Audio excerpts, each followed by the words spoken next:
The moment that flight attendant laughed in my face, I knew something was wrong. Not awkward. Wrong, not customer service wrong, but that quiet, sinking kind of wrong that hits your chest before your brain catches up.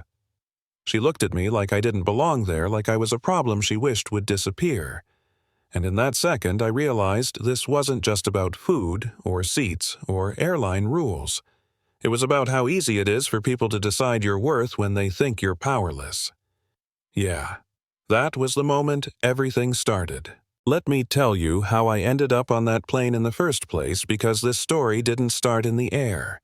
It started years earlier, back when my life looked very different from what strangers assumed it was. For a long time, I was the kind of person people talked over.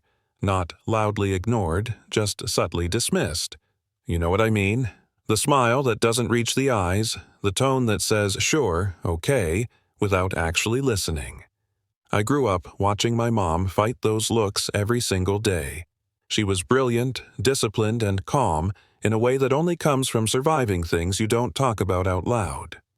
But after my dad died in a transportation accident, something in her shifted.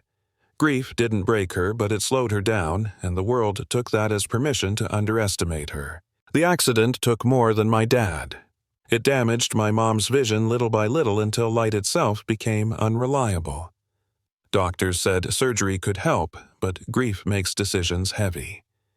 Years passed. Then one morning she finally said, "Let's do it. I'm tired of hiding from life." So we booked a flight to a hospital out of state, nothing fancy, just first class, because she needed space and assistance, and because honestly she had earned comfort after everything she'd been through. From the second we boarded, I felt eyes on us. Not curious, not friendly. Measuring. The flight attendant assigned to our section barely acknowledged my mom when she spoke, but laughed easily with other passengers. I tried to brush it off. People have bad days. I get that. But I watched how she placed my mom's bag a little harder than necessary, how she skipped offering help, how her smile disappeared the second she turned back toward us. Patterns like that don't need explaining. You either see them, or you pretend you don't. Then came meal service. I stepped away briefly to handle some paperwork my mom couldn't see clearly, and when I came back the smell hit me before anything else. Sour. Sharp. Not normal. I leaned closer to the tray and my stomach dropped. The food looked off too discolored tired, like it had been sitting under heat way too long. "Mama, don't eat that," I said quietly, touching her wrist. She paused mid-motion, trusting me without question. That trust weighed heavy. I pressed the call button. When the flight attendant came back, I explained calmly. I didn't accuse her. I didn't raise my voice. I just said the food smelled spoiled and asked for a replacement. She glanced at the tray for maybe half a second, didn't even bother smelling it, and said, "It's fine." Flat. Final. My mom politely asked again. That's when the tone changed. The attendant sighed, rolled her eyes slightly, and said something like, "Maybe you're just not used to airline food." Then she added, "Some people have different standards." Some people. The words hung there sticky and ugly. I felt my mom tense beside me. She apologized. That part hurt the most. Watching someone who survived loss, pain, and years of struggle apologize for asking not to be served bad food. Yeah, that flipped something inside me. The attendant leaned in, lowered her voice just enough to still be heard, and said she could bring crackers if my mom didn't want to eat. Crackers, like that was generous, like that was enough. I stood up, not dramatically, no yelling. I just stood, looked her in the eye, and asked, "Did you give my mom spoiled food because she's blind?" The cabin went silent. You could feel it. The kind of silence that makes your ears ring. She laughed. A short, sharp laugh. Told me to sit down. Said adults were talking. I asked again, slower this time so there'd be no misunderstanding.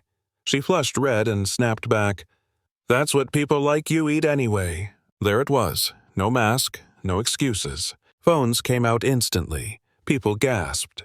Someone whispered, "Did she really just say that?" I felt oddly calm, like my body had already decided what needed to happen next. "You will respect us," I said. Quiet, steady.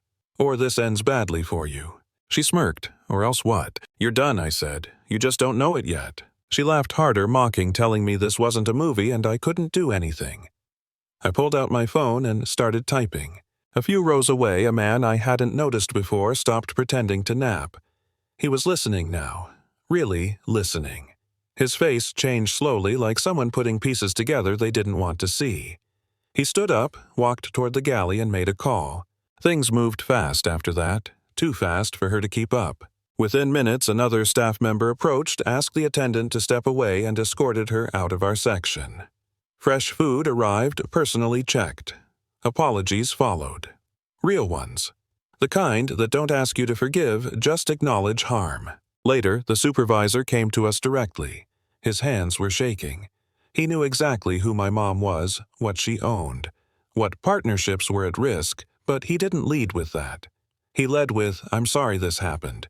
There is no excuse." When the plane landed, the fallout was immediate. Videos were already everywhere. The attendant was fired on the spot and quietly blacklisted. Investigations opened, policies reviewed, training mandated. Not because of who my mom was, but because of what was caught on camera and couldn't be denied. My mom's surgery was successful. She can see again, not perfectly, but enough to see faces, expressions, life. She went back to work on her own terms, stronger, clearer, less willing to shrink. People still ask me if I went too far, if I should have stayed quiet, if speaking up made things worse. Here's what I know. Silence is comfortable for people who benefit from it. Speaking up is uncomfortable, especially when you're young or grieving or tired of being polite.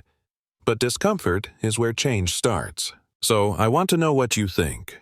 Was I right to confront her directly, or should I have handled it differently? Have you ever witnessed someone being judged, dismissed, or humiliated because someone thought they had no power? Drop your thoughts in the comments. Let's talk about where the line really is between patience and self-respect. Because stories like this don't end on planes.